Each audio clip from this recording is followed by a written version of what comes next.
Hello, everyone. Welcome. We're just gonna wait a little bit till some more people get in here and then we'll get started soon.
All right, we'll go ahead and get started.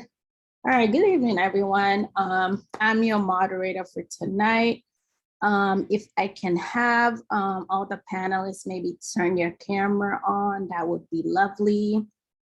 So first of all, everybody welcome to the Ghana Physicians and Surgeons Foundation ERAS Q&A info session. My name is Justina. I'm a current M4 and I'm also part of the fourth year rep and social media group from GPSF.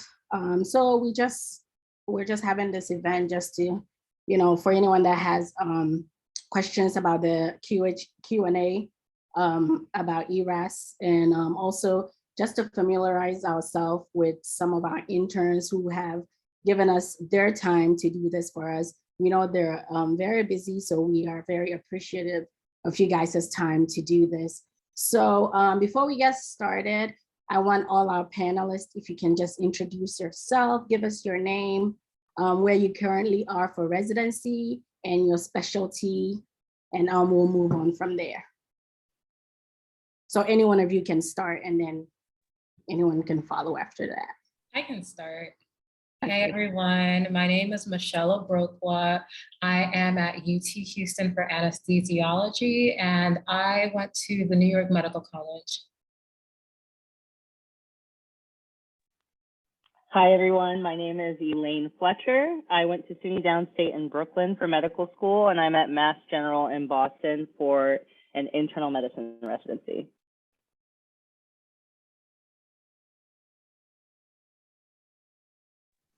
Hi everyone, I'm Kelvin, anesthesiology at Johns Hopkins, class of 2026, and I went to Mount Sinai in New York. Nice to meet you.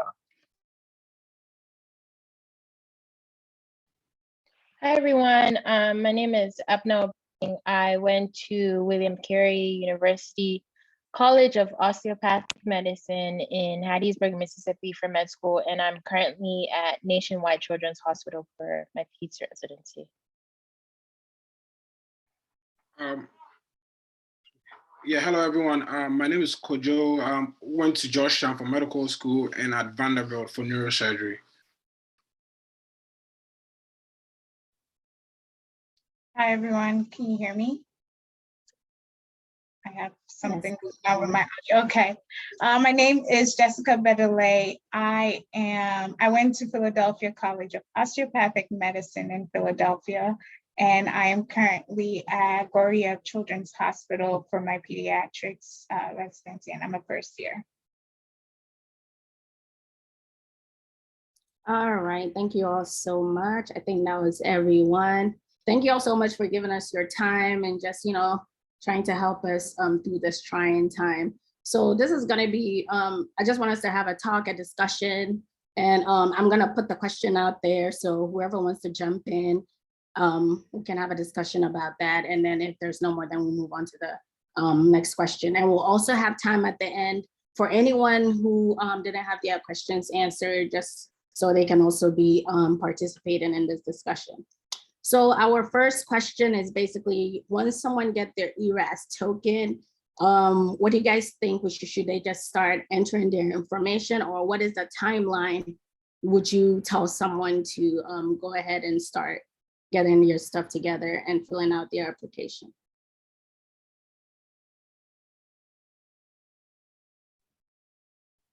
That's a great question. I would say start as early as possible. You could start with whatever information you have. You don't necessarily have to, go all out and fill out everything right away, but you can do the simple things such as, your demographics. If you have anyone who's written you a letter of recommendation, maybe you could also start asking them to upload it, which I'm sure we will get into about like how to go about asking for letters of recommendation and having those people send it on your behalf. But I would say the earlier the better. You definitely do not want to wait till last minute.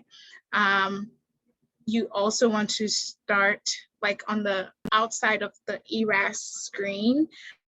Start with your personal statements. You don't have to have it all done, but just if you have any ideas for your personal statement, I would highly recommend starting that early as well.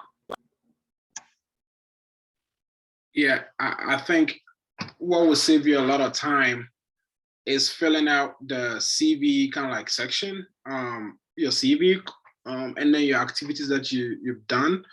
So I would say, first of all, just go into the ERAS application thing and just look at how they've arranged it. It might not reflect the same way you have arranged your CV. So just have an idea about how they've arranged it. Okay, you talk about this, explain what you did, description or whatever, and then tailor your CV the same way so that when you start your ERAS, it will be copy and paste, or else it will just take you forever for you to fill that. I think to me that took a lot of my time. So if you can just go in and just make sure your CV is tailored in a way where it fits the criteria that the ERAS is, that format it is in, I think that will save you a lot of time.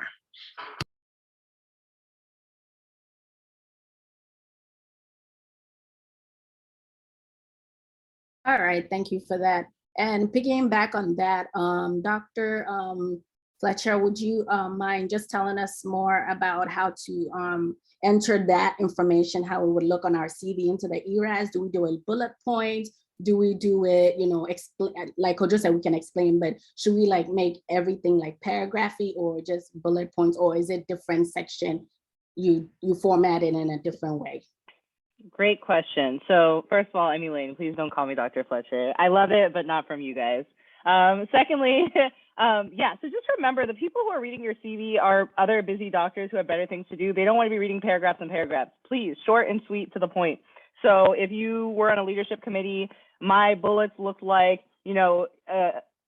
administrated these exams at these times, you know, performed these tasks. Everything is active voice. So like performed, distributed, created, all these active words, not I walked along the street and then I distributed flyers. Flyers were distributed, like passive, like active voice, just everyone can see that you were on top of what you were doing. Nobody wants to read paragraphs. That's your personal statement. And even when we get to that portion, it will be like, still cut out the extraneous pleases and thank yous and just get to the point because, you know, please, you know, it's very important. But yeah.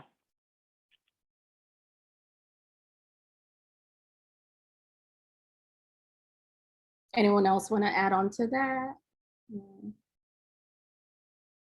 Yeah, I would say I completely agree with that point.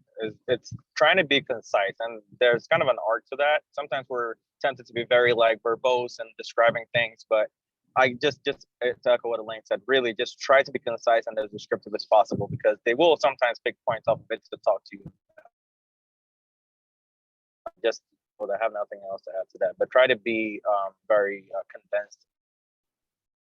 And I can add on to that because I feel like everybody knows that you're supposed to have several people look over your personal statement. You should also have someone look over your CV as well, because my initial CV was just as I think Elaine was talking about. It was very verbose. It didn't have enough action verbs. And I didn't know that that was the format that people wanted to see. So just definitely be sure to have somebody look over your CV before you put it on ERAS. All right, thank you for that. And someone did have a question about in regards to the CV portion. Is there a cap or a limit to that? I think they've said they've read somewhere there's a cap of like 3 to 4 maybe research activities you do, your hobbies and things of that nature. Like, is there a cap or you can just mention everything that you've done?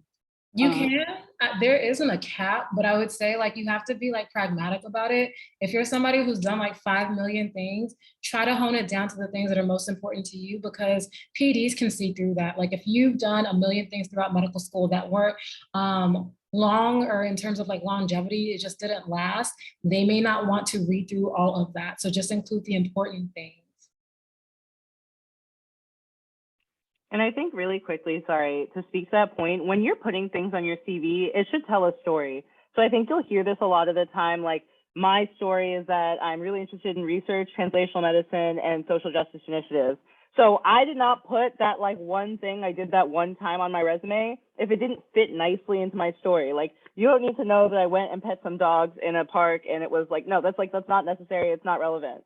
So I think it's just really realizing that when you put things there, you're painting a story. If it doesn't fit in the story, why are you putting it there? Everything you're putting on there should be a, why am I putting this there? What is it saying? Is it adding anything additional, right? If this is my 4th research paper, fine. But if it's my 4th research activity where I did the same thing 3 other times, maybe I should save it for something that's more meaningful.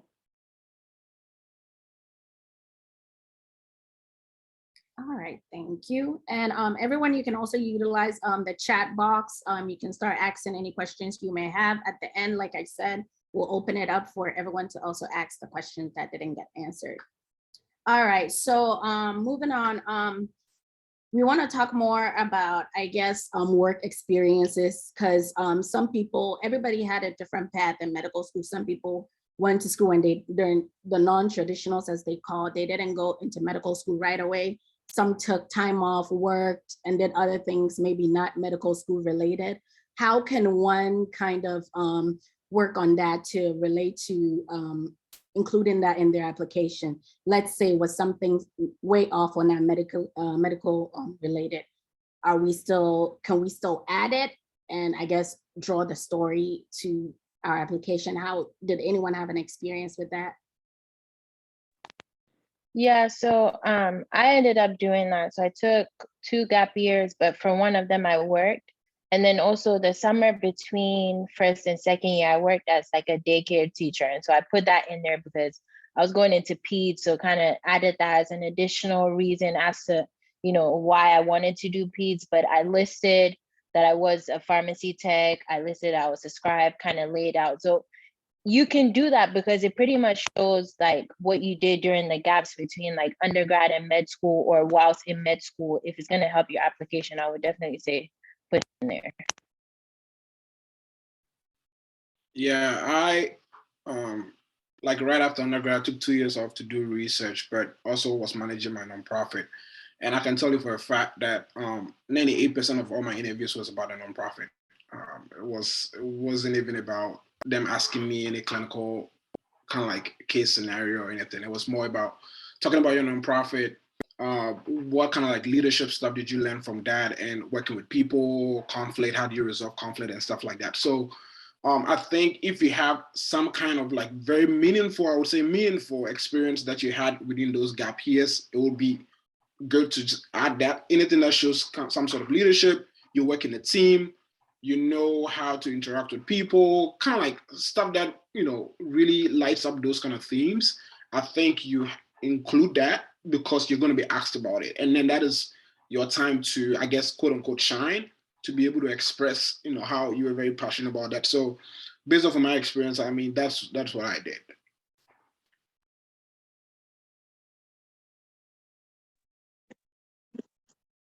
Yeah, I can also jump in here because I went so far as to include a job that I had when I was 15, when I was a bagger at a grocery store.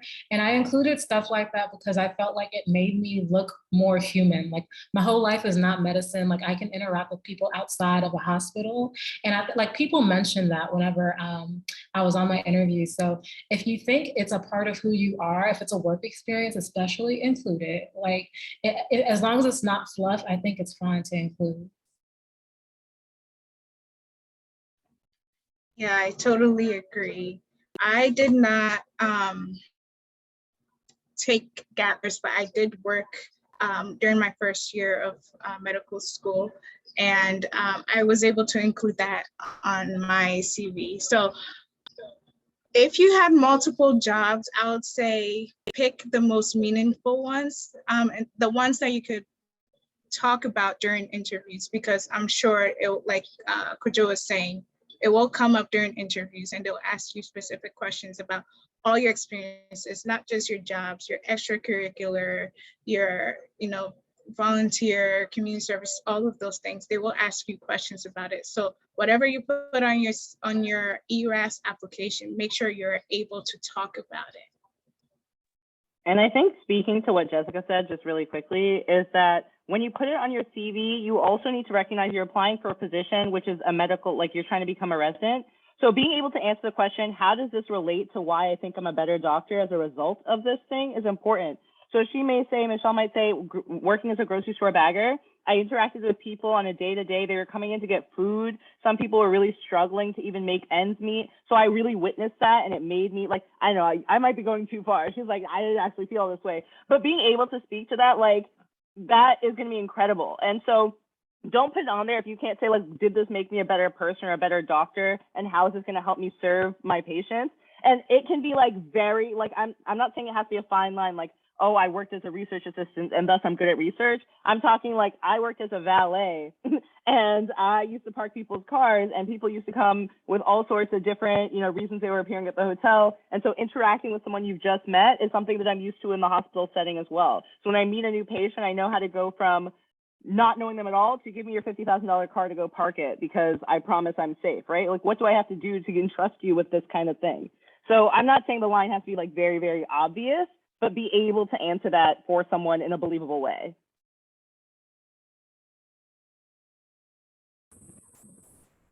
Wonderful. Oh, go ahead.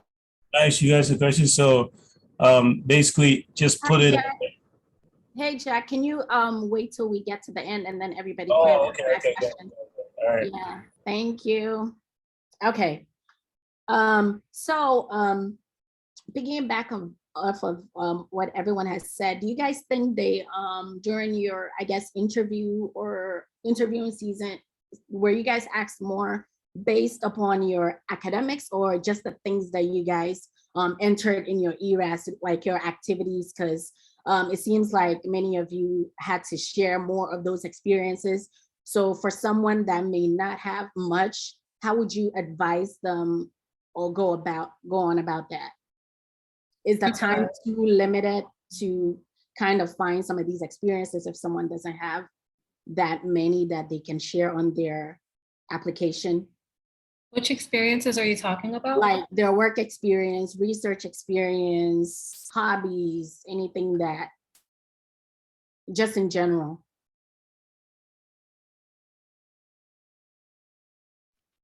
I mean, I think, you know, the specialty that you're applying to plays a role, because neurosurgery was 9-hour interviews. So they would have a lot to ask you. Okay, so but the common theme that was coming was mostly like things that you put in your ERAS application. And they kept asking like questions, but honestly, I felt it was the same repetitive questions. Oh, tell me about yourself. And then they'll look into your CV, and they'll be like, oh, tell me about this research experience, and stuff like that. The odd ones are like describing a case, a patient came in with Sabarac, all those kind of other stuff. What would you do? Okay, this is not go well. What would you do? Kind of like that. But that was like 1 or 2 programs. But everything else is all about what you put in your ERAS. So my Vanderbilt interview, for instance, with the chair of the department, and this was like the 8th hour, it was like around 5 p.m. We started at 7 a.m. and it was 5 p.m. And we only talked about jollof rice. It was all about jollof rice because I put in my ERAS that I love cooking jollof. So that's what we talked about. We talked about jollof. And I think those are the little things that can make a difference, honestly. He said right after that conversation, I met him when we started, and he was like, right after that conversation, he said he's coming here, but he does not know.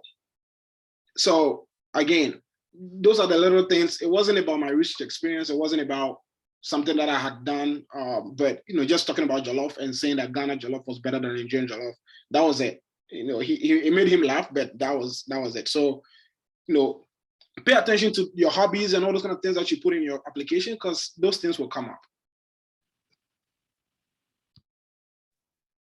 I totally agree. Nobody, during my interviews, no one asked me anything about my academics or my boards, nothing. It was more about, they really wanted to get to know me. And, this is pediatrics. I can't speak for every specialty, but they really wanted to get to know me. And so, like Joe was saying, they asked me mostly about my hobbies, mostly about my community service activities, and how it related to the specialty, how, like, what I learned from those experiences. You don't want your ERAS application to be just like, don't let it be boring, okay? Add some spice, add some flavor in there. And by flavor, I mean like things that you've done outside of school that makes you unique, makes you different. So for me, I have a website, like I have a blog site, I dance, I have a YouTube channel. All of those things came up on my interview. I had a few people like literally visit my website and we're talking about, I did not think, I put my website on there. I did not think anybody was going to visit it, but it came up during interviews. They were asking me about it. And it was like, we had like conversations about life, and Ghana Jollof also came up on my interviews. Like it's, you just have to make it not too academic focused so that they can pick things out to like have a conversation about. Yeah, Right. one quick thing that happened to me, like, dress up when you're interviewing. I know it's virtual or whatever. Like, I don't know if all programs are virtual, but dress up, because at MGH, they told me to stand up and dance at Zone 2. And I was so lucky that day was the first time I had actually dressed up. So just so you know, just by the way, but anyway, so just so you know. Yes, good advice. We definitely need to be prepared for anything. Okay, thank you. Okay, so now we're just gonna move around a little bit and just talk more about how you guys came to where you are. Like, for once, how many programs did any of you, if you want to share, how many programs did you guys apply to? And ideally, how many programs do you think one should apply to? So this is very specialty dependent. Because if you're applying to something like derm, or like the more competitive specialties, I know people typically tend to apply more. I can talk about my own story. So like I applied anesthesia and I dual applied. And that's because I took a leave of absence. And so I knew that that was going to be counted as a red flag against me. To anesthesia, I applied to 80 something programs. To internal medicine, I think I applied to about 20. I don't think I needed to apply to 85, but it made me feel better. In the end, looking back, I think that was overkill. I will say, like, it was a pretty competitive year for all specialties. I think people just ended up applying more in general, just because once COVID hit, like the rules of ERAS and like getting into residency completely changed. Like I remember the first year after COVID, I think it was the class of 2021. Like, I mean, the statistics were so completely off. It scared everybody, I think, or most people into applying more than they should. I think the average for anesthesia is around 40 to 60. So if you can stay within the average for your own specialty, you should be fine. Obviously, you're gonna have to take a step back and like assess yourself. You know yourself better than anyone. I knew I had a red flag, and I wanted to overcompensate for that, which is why I applied more. So it's specialty dependent, and it's also dependent upon you and your own story. Yeah, I definitely agree with what Michelle's saying. I think for me, I'm anesthesia, so I applied to 54 and got like 15 back. And I think, I don't know what the ratio is for that, but it really is specialty dependent. And I think the 40 to 60 range for anesthesiology is the best one. I don't know what it is for the specialties, but I know the more competitive, the more you need to apply to. Yeah, I don't even want Kojo to talk because, you know, he's going to come say some nonsense. Like I applied to all the neurosurgery programs in America if my wife would let me. But anyway, back to my application. Sorry, I just love to come for Kojo. We're friends though, we really are. So I applied to medicine, which is not that competitive of a specialty. However, I really had my heart set on some competitive programs for whatever reason. So I actually only applied to like 31 programs, I believe. I ultimately got 26 interviews. And then dropped a ton of them because like that was too much. I don't know how the rest of you interviewed that many places, but I also think you really have to know your statistics. So like I was on the higher end for STEP, higher end for everything. My administrators and everyone was like, you're going to be fine. And I was like, you don't know what you're talking about. They told me that when I applied to med school and I got into one, you're all liars. So I also have my own insecurities and fears and whatnot that play into it. I would say in general, your school's faculty, if they're not like actually just trying to like put you down, if you trust them, they're really good advisors. They know who has been in your position with your stats from your school and how the odds tend to go in their favor. Now, if they're telling you like, don't even bother applying, like that's usually like, don't listen to them. But if they're saying like, okay, we think that you have a good shot for here, like listen to that. Like if you're in a certain geographic region, they know the places that like the school. So I would say like, take it into consideration, but know yourself. Like if they're saying to you like, hey, you like, you know, failed STEP twice and then you know, failed 4 rotations and you're like, I'm only going to Hopkins, like that's probably not going to work out. But, you know, I'm being extreme. But, you know, if you have a really, really great stats and you're doing well and you're trying to apply to 100 programs, maybe also listen and dial it back. Ultimately, at the end of the day, it's just money. And as, you know, future physicians, people like Kojo will be able to support us all with his neurosurgery salary. So, you know, don't worry about it. Don't always think about the finances. Like, consider it, but you know, you're investing in yourself is what I say at the end of the day. So if it makes you feel better to put the extra 10, put the extra 10, put the extra 20. All right, I finished. That was my last dig at Kojo. I promise. I promise. When he finishes his residency in 15 years, I will leave him alone. Okay, now I'm done. Ooh, Kojo, you got it coming today. Sorry. But yeah, that's one of the questions someone also asked. Henry asked about how much ideally should someone save for residency.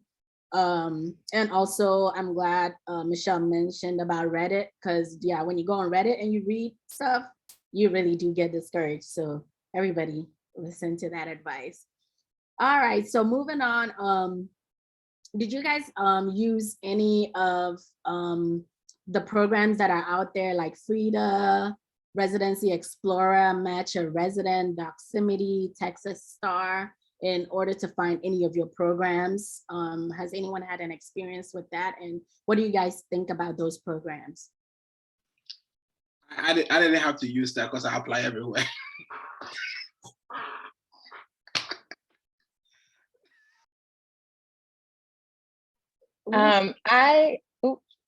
Sorry.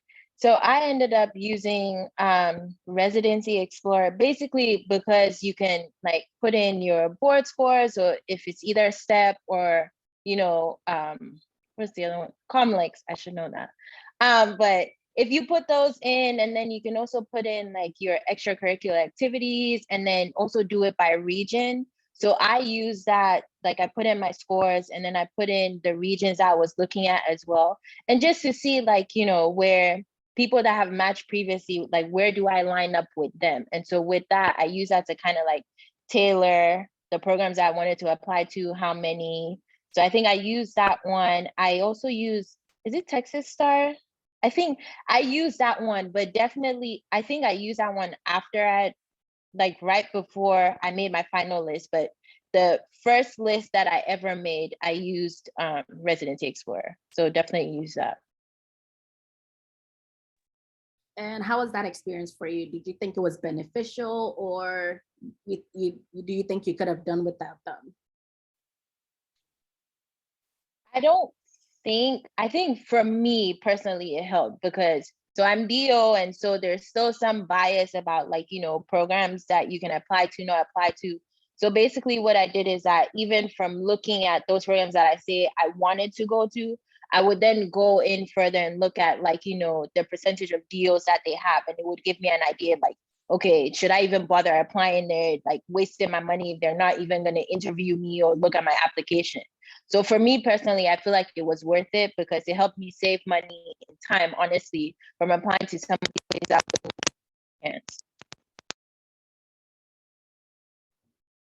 I agree.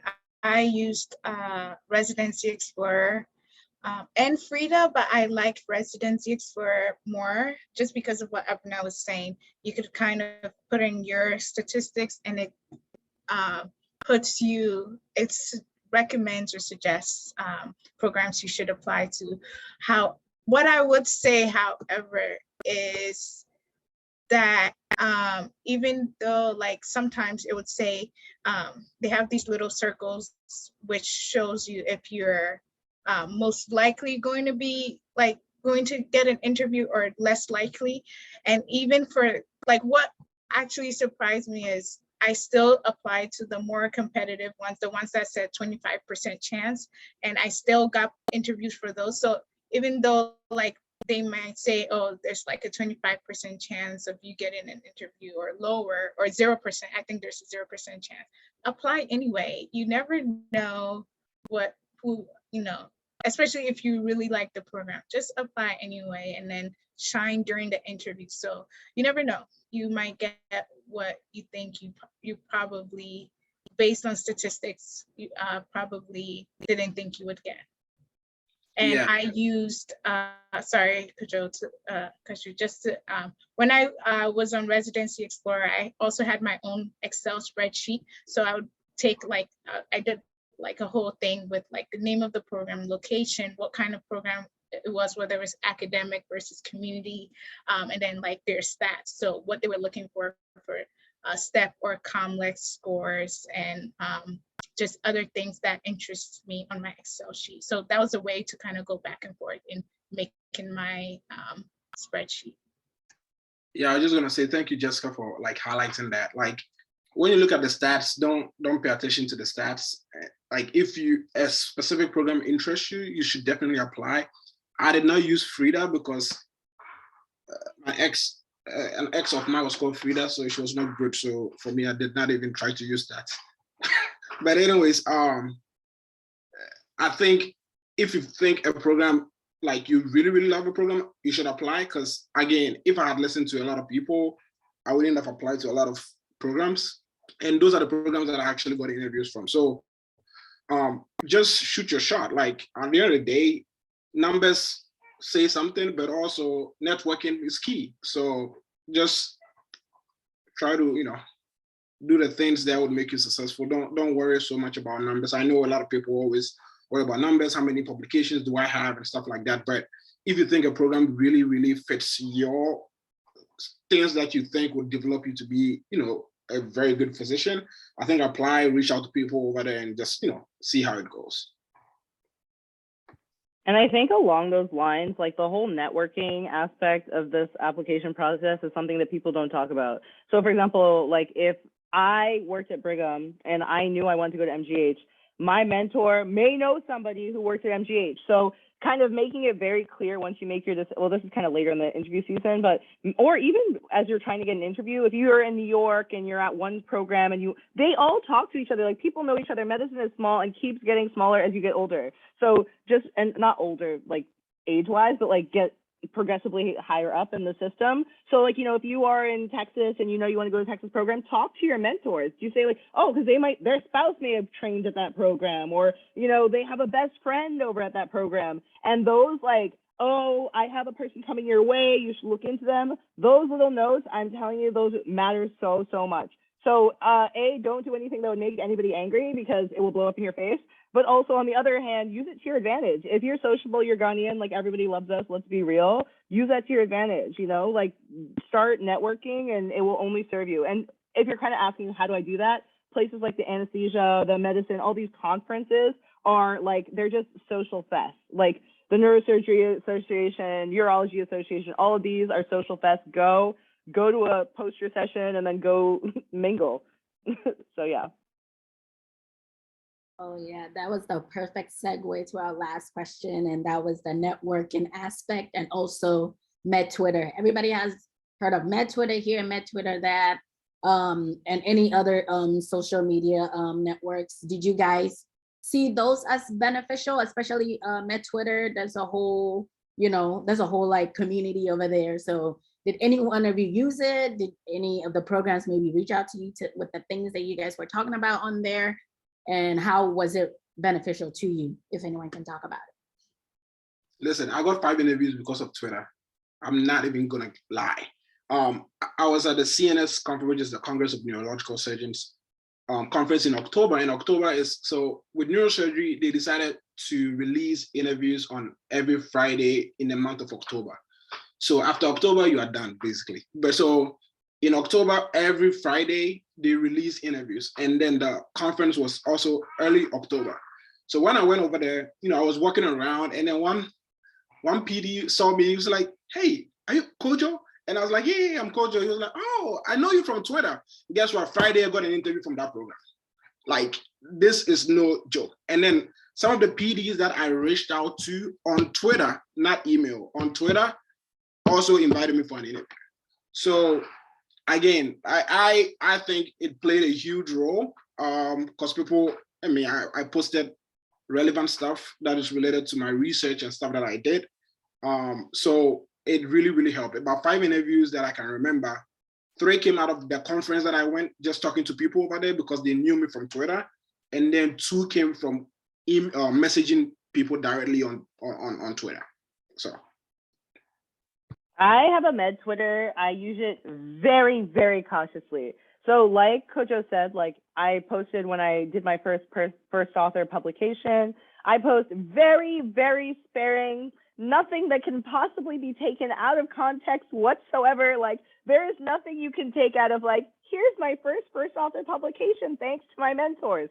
Because sound bites, it's like Med Twitter sound bites, I don't know, it's like anything else. People crash and burn. Then somebody decides to reply to some, pride thing and boom, everything burns up in fire. So I would just say use it like you're talking to your elderly grandmother or something, like whoever is the most like pious person that you can think of. And it's like your mother, probably your mother. And just like, imagine she's reading every single thing that you put on there, because seriously, it's great, but also people really, they get canceled so quick. Like there's no time at all and they're gone. So just keep your mental. I have a professional Twitter and I have my personal Twitter.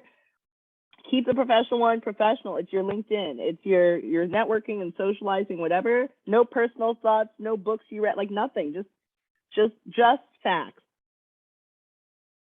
I mean, if I do rounds that long in internal medicine, I would definitely have 2 Twitter accounts because you have a lot of time on your hands. That was his attempt to get back at me, but you all know that I was much spicier than he was. neurosurgery trying to tell me my rounds are long. This man was in interviews from 7 a.m. to 6 p.m. Oh, wow. I can't. All right. Oh. These two, you guys, we gotta get you guys in the corner. All right. Thank you guys so much for answering all our questions. Right now, I want to open it up to the attendees. If anyone has a question that they would like to ask, please just unmute yourself and ask. Jack, I don't know if you still have your questions or you already got them answered in the chat. Yeah, I have the question again. So I didn't put it in the chat, but they were talking about if you work as a valet, Uber driver, whatever. Just picking relevant jobs for the program that you're applying to. If you leave out those like times when you were working or whatever, would they say, okay, from December 2015 to let's say August 2016, what were you doing? If you don't write that I was Uber driver, if you don't write it in, would they ask that question? So generally, I found that the continuity they're looking for is during medical school or maybe between medical school and college. So if it was like kind of before that time or after that, I don't think anyone really cares. But if you took a gap during med school, if you took a gap between like a significant gap between college and med school, then I think it's worth putting in what you did. If you say, well, I don't really want to put that as an Uber driver, but if you got into med school, you probably were volunteering and you want to focus on the volunteering, that's fine. Like your business is your business, right?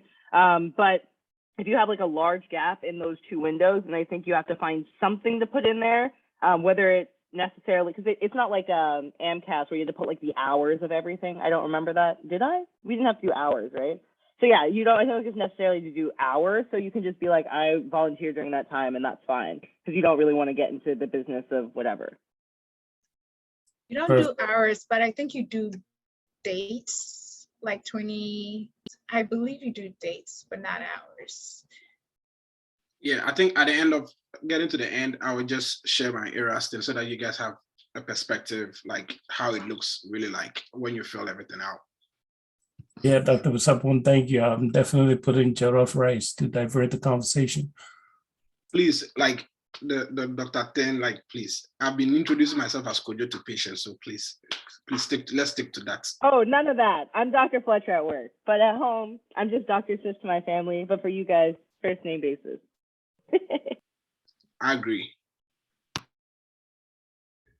Hi, yeah, this is Henry. I have a question about, like, I think I already put it in the chat. So how much money should we save for, you know, the application? And I mean, considering that after matching two, we have to move and all that kind of stuff. So how much should we save at least, yeah, for that process?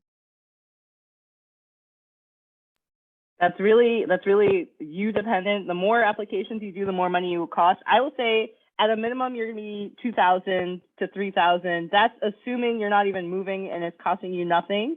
If you're staying in your geographic region, you can take all your stuff from med school with you. That's great. But bruh, like $5,000, I would say easily if you're moving locations.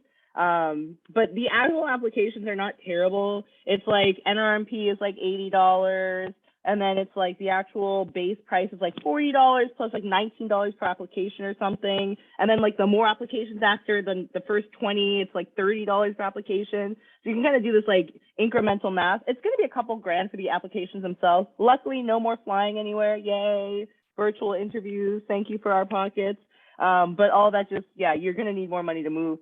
I would just say, you know, you're going to have to take out a loan, get a sugar mama, you know, lean on your partners, your parents, you know, because everyone's so proud of you, coming to call you Dr., you know, Ajay over here, you know, but, you know, be like, oh, Dr. Ajay needs some help, but it'll be the Lord will multiply and prosper and fruitfulness once I'm attending in 15 years. So that's what I'd say. You're going to need the money. Yeah, to give you perspective, I applied to, I think, 100 programs, and that cost me almost like, I think, $3,000 or so. And then the moving cost from Washington, D.C. to Nashville also was around like about $4,000. But the reason why I tell you guys to apply to neurosurgery is because they give scholarship. I you know, got 10,000, that covered everything. So again, you apply to a very good specialty, you get all those things covered for you. You don't have to worry about moving and stuff. But again, just, in all seriousness, you need to plan ahead of time, especially if you are thinking of not staying at your home program and then you're going to be moving. Start saving now, because it's critical. It's very, very important. Do you guys know if they're gonna shift from doing the virtual interviews like this to like in-person interviews? Or do we just keep it virtual? Do you guys know any information? I think like just in speaking to the PDs that I've spoken to, most programs like across all specialties are likely going to keep it virtual, just because, as selfish as it sounds, it does save a lot of money on their end. They don't have to spend as much money courting us, but then at the same time, we don't have to spend as much money going to hotels and whatnot. So there is a benefit on both ends. So I think for the foreseeable future, it's going to be virtual. Perfect. I have heard some programs are doing in person, so just be aware of that. Most are virtual, but there are some that will be. That's what I heard. I don't know if it's true or not. No, I think it's true. I think there are also a lot that are doing both, like virtual interview and then in-person second look. So you interview virtually, but then you actually get to, see the campus, see the hospital later for the second look. So. Yeah, I think from what I've heard, I believe for peds, like they have these organizations that came together and they're recommending like virtual just based on like saving money, but then also they want to make sure everyone has an equal playing ground.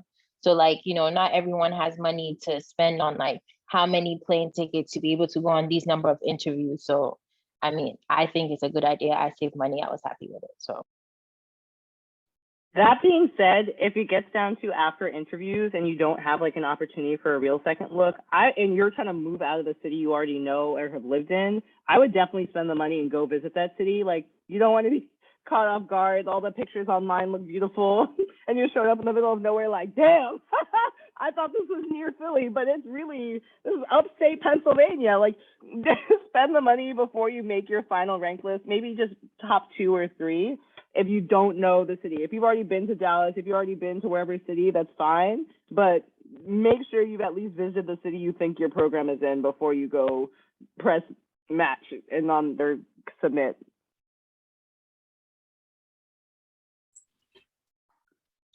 100% agree. Yeah, I had made my priority that, okay, I'm just gonna go to the Southern programs, because again, when you're married, your decisions are different because you can't make decisions alone. So if she says she wants to go back down south, I had no choice. But we visited so I had made my mind, okay, I'm just gonna rank all these programs 1, 2, 3 stuff. And then we visited one of the programs, I'm not gonna mention names. And then just the program itself was great. The residents were great, but the environment, my wife was like, no, she can't do it. So then I was like, okay, dropping down the list, right? So, as Elaine is saying, like, yeah, take that trip.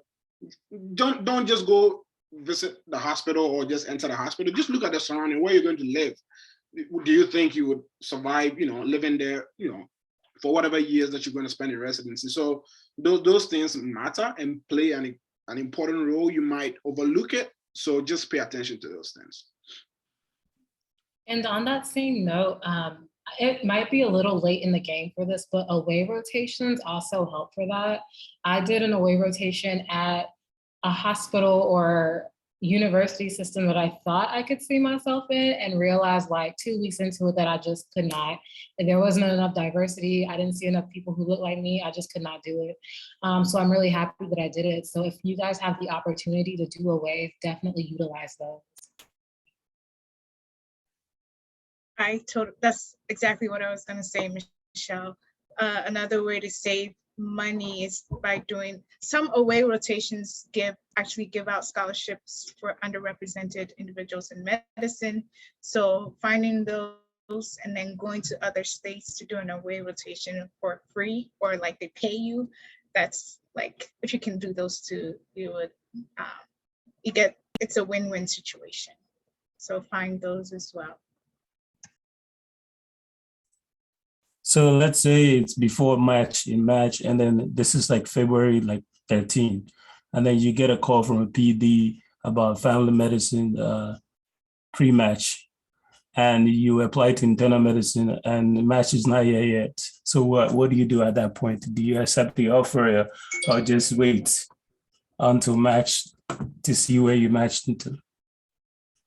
I don't know. Wait, is that a thing? Can they do that? They Can can they call you. pre-match? Yeah, they can call you and be like, hey, we're ranking you highly, or you're like ranked in our top 5, but like they can't force your hand and be like, hey, we want you ASAP. And if you I've don't, only heard that for IMGs. Are you an IMG? Not to be like weird, but Yeah, my friend So, matched internal medicine. I've heard this for IMGs. It's sneaky. They try because a lot of IMGs are worried that they won't match. So like bird in hand, right? Like, do I take the offer? I mean, it's a personal decision. From what I've understood, because I went to a med school that had a lot of IMG residents, if someone's willing to give you an offer kind of under the table, you're already good enough that probably somewhere on the program list that you've applied to, someone else will want you. Like it's kind of like a catch-22. It doesn't make much sense. But if you're the type of person that the programs are trying to get you to match outside the match, you probably would match inside the match. So just go with the system that you know. It's usually the people who had crickets, like no interviews, not enough, like 2 interviews, and they're like praying. But those aren't the ones who are getting the pre-match offers. So I would just kind of stick with the match, stick with what you know. There's always opportunities to match outside the match if you don't match. Like in things like family medicine, there's always space. In internal medicine, there's always space. It just you have to be willing to move. So I wouldn't, from my understanding, I wouldn't recommend it for people, but it is like, you know, it's a very personal decision, and like nobody kind of wants to go and match. So I understand the need, but it's a weird, sneaky thing that I've been hearing in the IMG circles, and I think it's messed up, but that's my personal opinion. Awesome. Yeah, but I don't know too much about it, but I heard something to the instance where like a lot of people that were offered like pre-match, when they ended up taking the offer, the program ended up being like toxic and like not really great. So like Elaine said, I would be cautious about, you know, taking up the offer.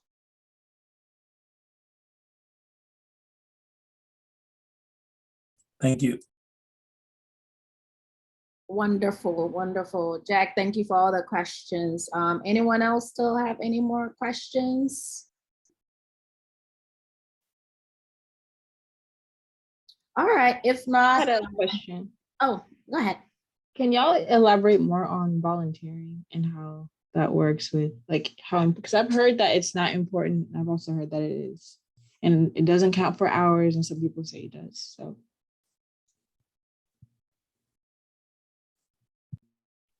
So I think if I understand your question, volunteering is like a very vague term. When it comes to the ERAS application, we've got kind of work experience, research experience, and is the last one leadership? Did I make that up? What is the last prong? Does anyone remember?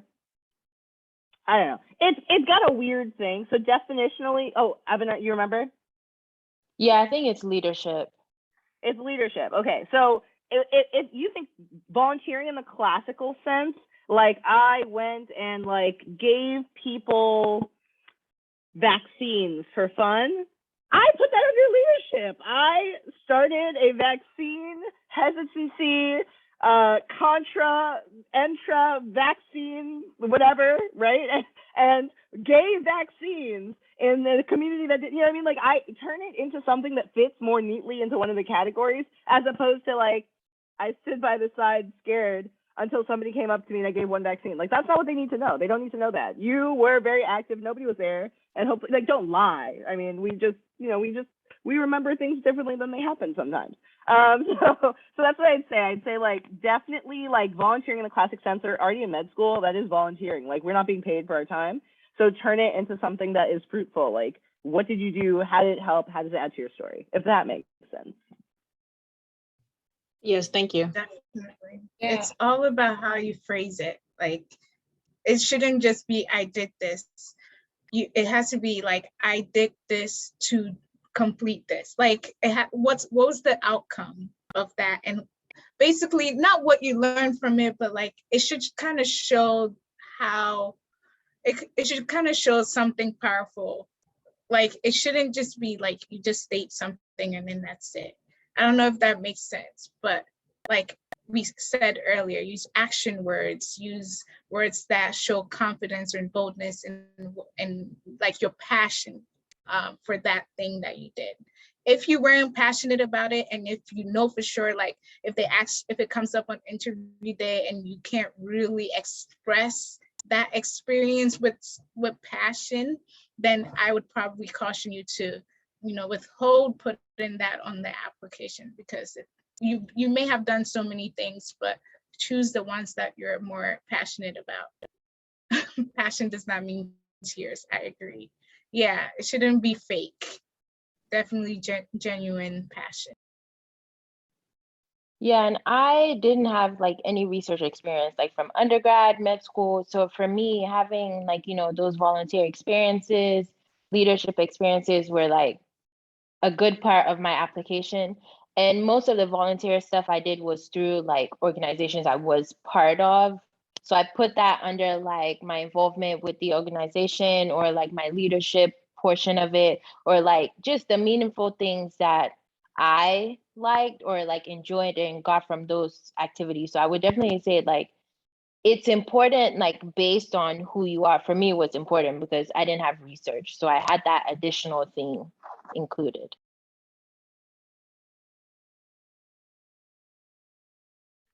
I think, sorry, speaking to Michelle's point, I don't think we spoke a lot about the personal statement.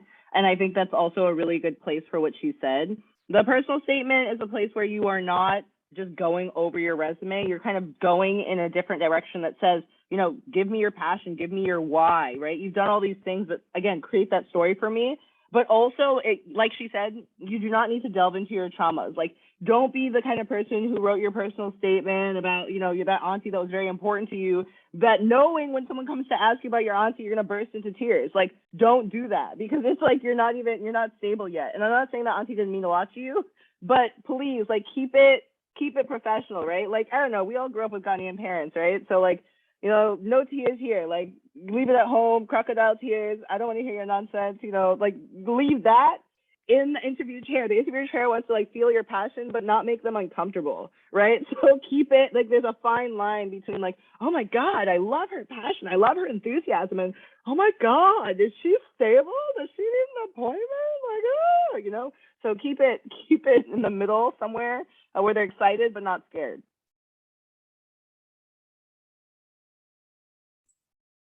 Wonderful. Oh, who was going? Yeah, that's interesting, Dr. Fletcher, because when I first got on my IM rotation, the IM doctor asked me, tell me about yourself. And yeah, I've had a really deep life story, okay? Talking crazy stuff. So I was telling him the story, but then I ended up tearing up. And then I was like, okay, you're gonna have to get this straight when you go to your interviews, because what if this guy was just interviewing you and it's not like tears come in, you're making it up. It just comes, you know what I mean? Like sometimes it just comes, you know what I mean? You're talking and then, you start, can I get in that? But it's not like I was just doing it just to do it. Like right now I'm talking, we haven't gotten there yet, so I'm fine.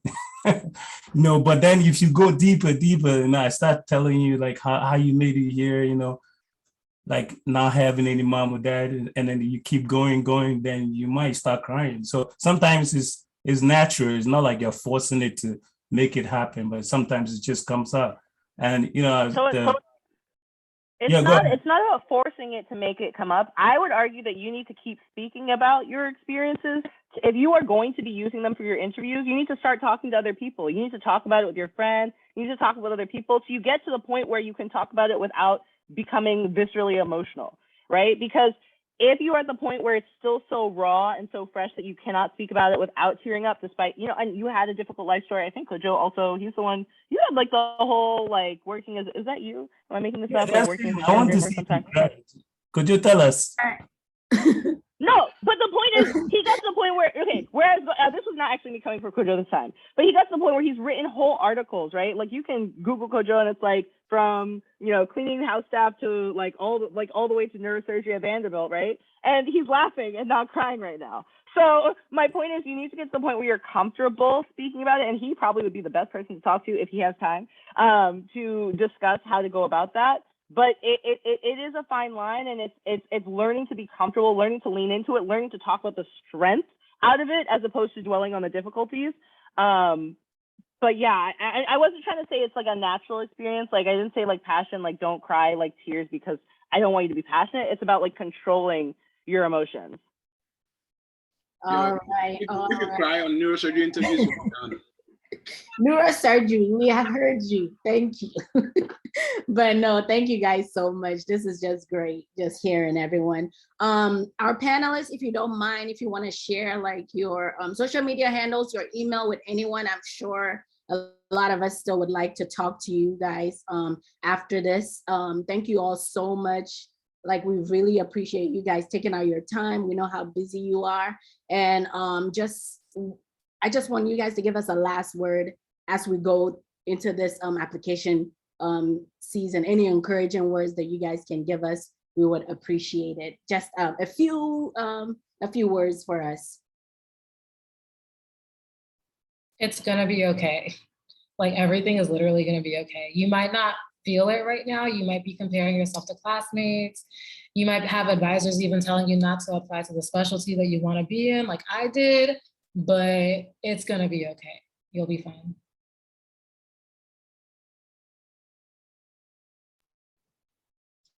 I agree. I would say be confident throughout this process. You know, even if you feel like you don't have the best scores on exams or the best grades or whatever it may be, just go in with confidence. If you're a believer, pray or do the things that, you know, would make you feel good about yourself. And just go out there and shine. Don't be afraid to also put yourself out there. Like I said earlier, even if you think this specialty or this program or whatever is too competitive, still go ahead and apply. You may be surprised, as I genuinely was. So go out there, be yourself, be confident, and it will work out for you. Yeah, echoing what everyone else said, my quote that I say to myself every night before I go to bed is, if you have no confidence in self, you are twice defeated in the race of life. With confidence, you have won even before you've started. So it's keeping in mind that you are like a very special flower. You've got this like amazing support system of people who love you and support you, whether they're physically present or not.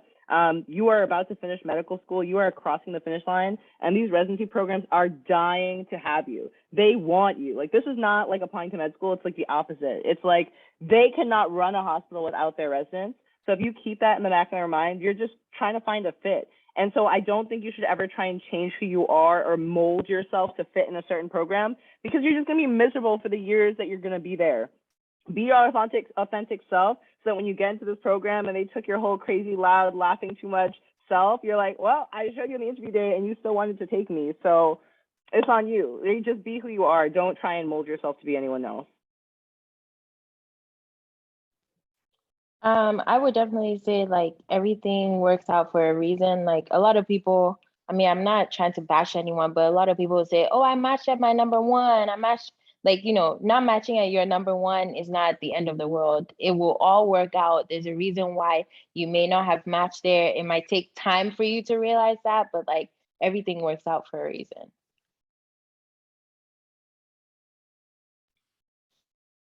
I'd say don't compare yourself to your colleagues and other people are applying in your cycle. Someone may get 3 interviews, 8 interviews, and they'll be reaching out to you like, oh, I already got this. And then, like, let's say you have no interviews yet. Patience, calm down. Don't, like, everyone is different. So do not, I know people who had only 3 interviews and matched, and I know people who had 16 interviews and did not match. So don't compare yourself. Just be, you know, as Elaine said, be yourself, because like your authentic self will show.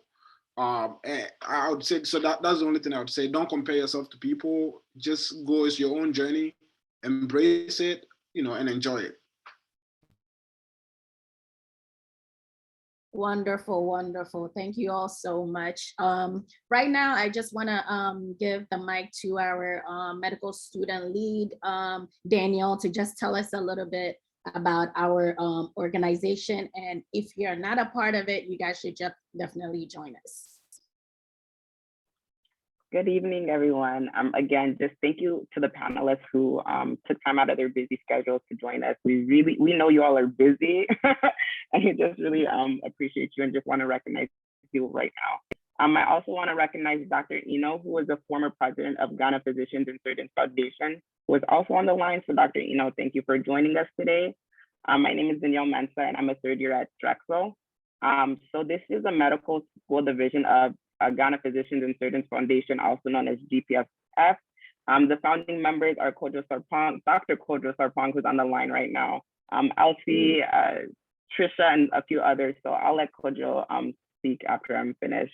And our goal is really just to network, support, advise, and fellowship with other medical students, residents, physicians, and pre-medical students. So mentorship is super, super important in this organization. So at this time, if you're interested in helping out, if you like this event, just DM me or any one of the fourth year representatives who I'll let introduce themselves. But Kojo, if you want to stay on as well to talk a little bit more about the organization. Thank you again.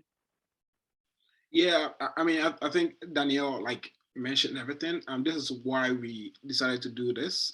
These are part of the reasons why we decided to do this. And GPSF being the bigger organization and supporting all of us throughout this whole process.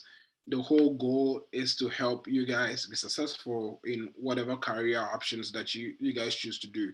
So holding these kind of webinars, for the medical students, for the pre-meds, and also for people in residency are the core themes as to what we're trying to do. First of all, we're trying to create a community for everyone. And that's why we have a WhatsApp group. So if you know anyone that is in medical school, Ghanaian, or someone interested in joining this group, feel free to share our WhatsApp group with them to join. More people we have, the more community we're able to build, the more network we're able to do. I'm excited to see where this goes, and hopefully we can support one another. That has been my goal from the start, and I'm glad that everyone is on board. If people have because I know it's very easy for us to say, oh, this is how the ERAS is like and stuff, but practically people have not seen how it looks like when you fill out the application. I mean, I don't know if people have time, but if there's no time, that is also totally fine. I'm more than happy to share that somewhere else. Thank you, Kojo. And if the fourth year representatives could just introduce themselves. And thank you all again for hosting this event.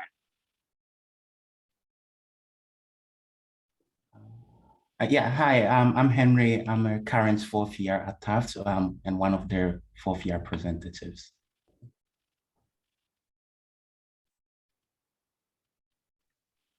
Hi, everyone. My name is Sandra. I'm a fourth year representative and I go to AUA. And I'm Constance. I'm one of the fourth year representatives and I just finished third year yesterday. Congratulations, Constance. Wonderful. All right, so we've come to the end of our discussion. Thank you all again so much. And everyone have a good night and be safe. Thank you everyone for coming. Good night. Thank you.